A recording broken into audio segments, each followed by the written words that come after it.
Hi, I'm Jill Fubister, and I'm here with my brother, James Wedmore. That's me. From Business by Design. All right, James, we have another question. You talk a lot about money mindset. Money. Yes. All right, and I know we all want more money, right? Who doesn't? So can you touch on, as an 8-figure business owner, going, a lot of money. Diving into a $1 million mindset, what is required of that? Can you touch on that? There is so much. I know. There is so much, but here's the thing. We all have a relationship with money, okay? So you have a relationship with money, you have a relationship, I have a relationship with money. And it's important to note that a relationship means there's money, there's you, and then there's something in the middle that we call a relationship. So here's money in the middle, right here. And then I relate to it one way, and you may relate to it another way. That doesn't mean that's what money is, because we could relate to it very different. Money is evil. Money is bad. Money means greed. Money is going to take you down. Money's more problems. And then someone else is sitting here saying money is a tool. Money allows me to create more impact. Money accesses freedom. Money is everywhere. Money is money. So we relate to it differently, but money is still just money. Right? And so we all have a relationship with money.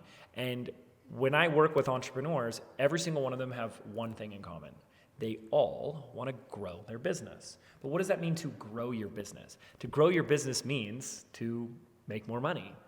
So the question becomes, how the F are you ever expected to make more money, aka grow your business, when you have a poor relationship with money? You can't have your cake and eat it too. So the answer to your question becomes, we must begin to change our relationship with money. And guess where we learn? Because you're not born with a relationship with money. You learned it. So guess where we learned and created our relationship with money? From our parents. From our parents, from our primary caregivers, from our young age, from our environment, from our upbringing, from society, from commercials, from our culture, from the world around us. A relationship, a default relationship, is what we've been indoctrinated into. Totally. We believe that money and fame and all the things that you see celebrities and people of power have solves all your problems, makes you happier, you live the high life and do all the things, right? And then on the next hand, that money is bad and only rich people are greedy and all these different things, right? And it's all mixed up in our head. And then it's this programming, it's this wiring that we have our whole life, and then we're like, yes, I want to start a business, yes, I want to do this thing, and it's like, so I need to make money, and oh my gosh, I'm not getting a paycheck anymore, so I have to make the money, and we're trying, and we're doing it, and it's like you're driving a car with the parking brake on, and it's like, you keep putting on the gas pedal, but it's like, oh, this is so hard and like heavy, because it's like, on one hand, I want to make more money, but wait, isn't money bad, and isn't that greedy, and I don't have a lot of money, so then what we do is we superimpose our relationship with money onto our clients. And when we think money is hard to come by, money is scarce, and then we go to our client and we ask for money, and we say they must know that it's scarce and hard to come by too. So I could never ask them for that. Does this sound familiar? Oh yeah. Right? Sounds like stuff we've had to work through, right?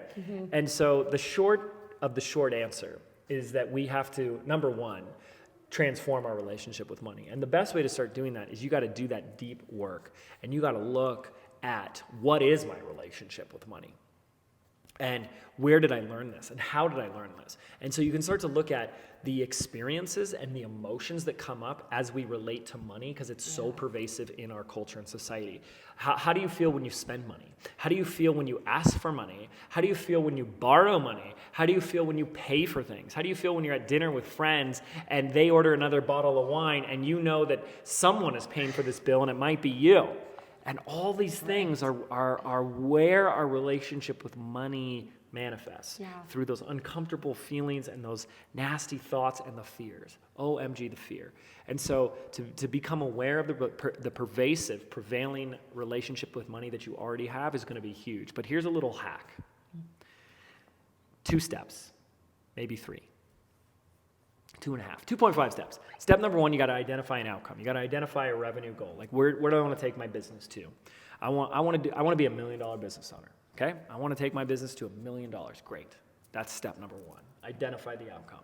Number two, we have to get really clear, and not this general wishy-washy vague language. So many people do that. It's such a cop-out.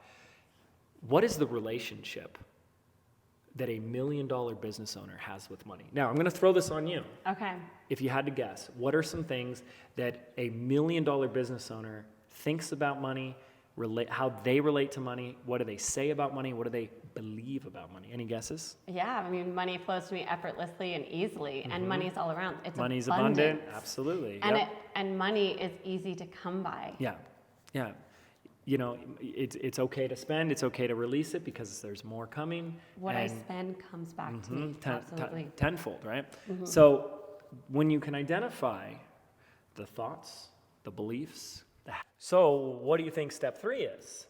You got to start acting that way. Absolutely. From the very beginning, from now. So most people are operating from their current circumstances. Well, I don't have the time, I don't have enough money, or when I have enough money, or when my finances change, or whatever, then I can change. Yeah. Then I can change my relationship with money.